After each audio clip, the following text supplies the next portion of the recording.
110 km dari Teluk Morombo, berdiri kawasan Indonesia Morowali Industrial Park atau IMIP, yang juga menjadi pusat kawasan industri nikel dan pengembangan baterai terbesar di Indonesia, dengan jumlah serapan tenaga kerja mencapai 80.000 orang. Tak jauh beda dengan kondisi nelayan di Morombo, Konawe Utara, di sini kualitas lingkungan pesisirnya juga menurun. Sementara di darat, sekitar 80.000 pekerja tiap harinya memenuhi jalanan di Kecamatan Bahodopi.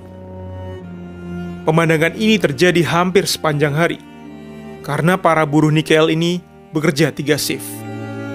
Mereka juga hidup dengan kualitas udara yang bercampur dengan asap sisa hasil pembakaran biji nikel di smelter. Juga polusi akibat dari pembangkit listrik tenaga uap bertenaga batu bara. Sisa pembakaran batu bara yang berupa abu dikenal dengan istilah fly ash atau abu terbang. Selain ke dalam paru-paru manusia, abu ini juga dapat dilihat masuk ke rumah-rumah penduduk.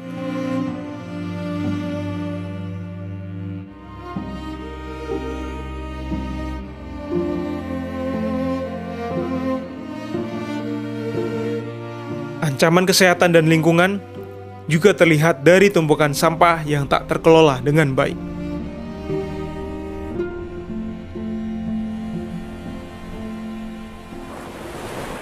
Dan tak hanya itu, ekspansi penambangan dan industri smelter di Morowali juga berpengaruh terhadap ruang hidup satwa, sekalipun bagi satwa yang berstatus dilindungi.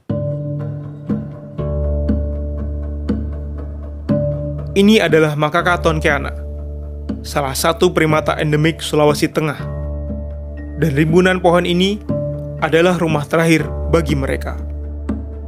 Deforestasi dan masifnya pembukaan area tambang berpengaruh pada pasokan sumber makanan bagi para kawanan makaka ini. Mereka akhirnya mengais makanan dari sisa sampah pemukiman warga. Satwa-satwa liar yang hidupnya berdekatan dengan pemukiman warga juga berpotensi menularkan penyakit atau secara ilmiah dikenal dengan zoonosis. Ancaman zoonosis pun bisa semakin meningkat seiring perubahan lingkungan hidup dan pola interaksi satwa liar dengan manusia. Dan jika terjadi penularan dalam skala besar, akan berpotensi menjadi wabah.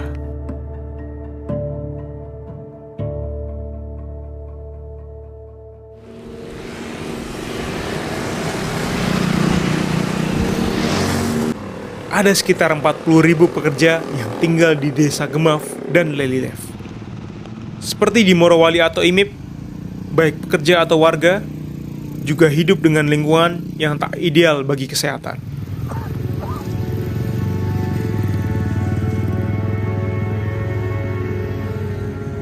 Kepada seorang petugas puskesmas Kobe yang lokasinya tak jauh dari Lelilef, kami bertanya perihal penyakit yang sering dikeluhkan oleh warga.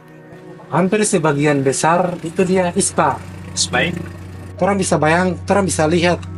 Terpurut orang bayangkan sudah, orang saksikan sudah kayak di Lelilef. Orang kan aksesnya kan ke sana lihat terus Lelilef ini. Abunya kan luar biasa, apalagi kalau panas, itu pasti.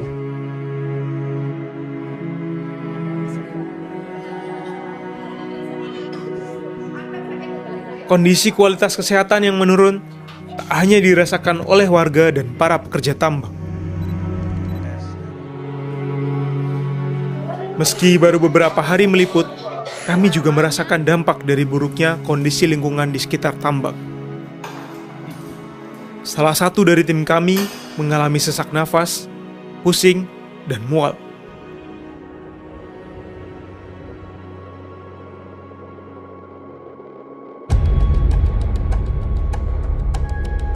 Tapi tampaknya, kesaksian dan rekaman kami selama di lapangan juga diperkuat dengan temuan hasil penelitian tim Nexus 3 bersama Universitas Tadulako pada Mei 2025. Lewat hasil uji laboratorium, mereka mencatat dari total 46 responden, sebanyak 47% atau 22 orang ditemukan kandungan merkuri dalam darah yang melebihi batas aman. Merkuri adalah logam berat yang jika terpapar dalam jangka waktu panjang dapat merusak saraf, sistem pencernaan, hingga gangguan organ manusia. Sementara dari 32% atau 15 orang responden juga ditemukan kandungan arsenik dalam darah yang melebihi batas aman. Akumulasi arsenik ini dapat meningkatkan risiko kanker, diabetes, penyakit jantung, gangguan hormon, dan kecerdasan anak. Ditemukan juga beragam jenis logam berat lain, di antaranya nikel, kadmium, timbal, dan talium pada beberapa responden. Meskipun rata-rata nilainya masih di bawah batas aman. Logam berat ini tuh dia sistemik toksikan gitu, jadi dia merusak organ-organ dalam tubuh kita gitu ya. Ada juga yang merkuri itu neurotoksik, jadi dia merusak saraf kita gitu ya. Itu kan perlu kita hitung gitu ya, gimana kualitas hidup kita mungkin 20 tahun, 30 tahun kemudian gitu.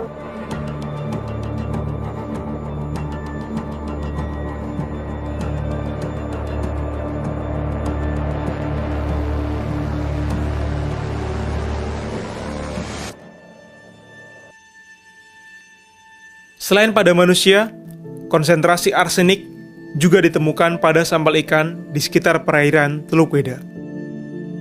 Jumlah kandungan arsenik pada ikan meningkat 20 kali lipat dibanding data tahun 2007 saat Lembaga Ilmu Pengetahuan Indonesia atau LIPI melakukan penelitian untuk analisis dampak lingkungan di sekitar tambang nikel. Akumulasi merkuri atau arsenik pada ikan di perairan sekitar Teluk Weda saat ini telah melebihi batas aman untuk konsumsi mingguan.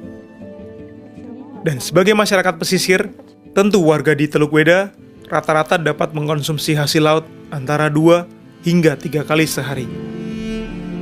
Ternyata tuh darah yang diambil dari warga dibandingkan pekerja industri, konsentrasi logam beratnya itu lebih tinggi daripada pekerjanya.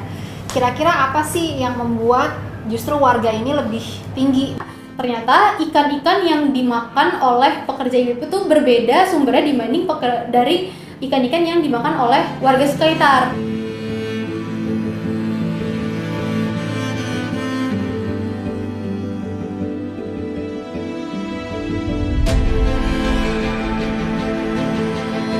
Menurut para peneliti, selain dari udara dan air, salah satu sumber pencemaran juga dari proses pembangunan infrastruktur kawasan IWIP.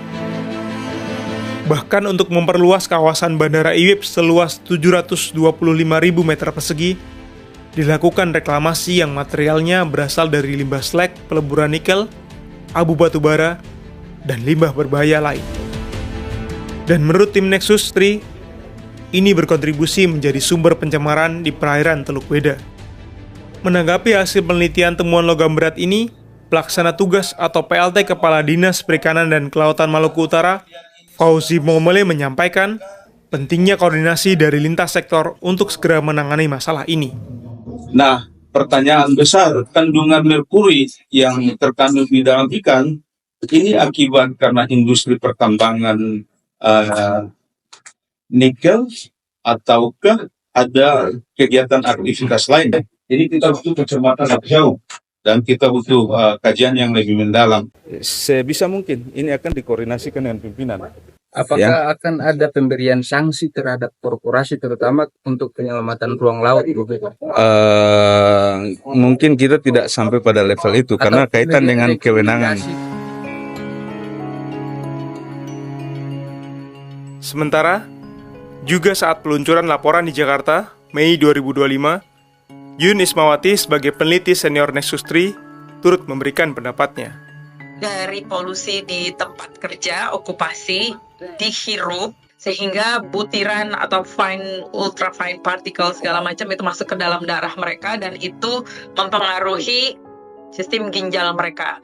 Jadi kalau Kemenkes ini mau mengembangkan sedikit aja gitu literasi pemahaman mereka tentang pajanan lingkungan dan pajanan okupasi dikaitkan dengan penyakit tidak menular, sebetulnya mereka nggak usah nunggu data dari KLHK segala macam gitu. Di puskesmas banyak banget data yang mereka bisa ambil, tinggal diterjemahkan bagaimana itu hubungannya dan kausalitasnya gitu ya.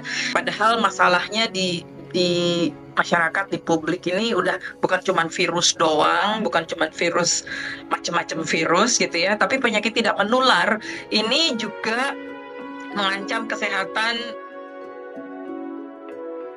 Sebagai tindak lanjut hasil temuan, tim peneliti dari Nexus 3 dan Universitas Tadulako merumuskan beberapa rekomendasi tindakan.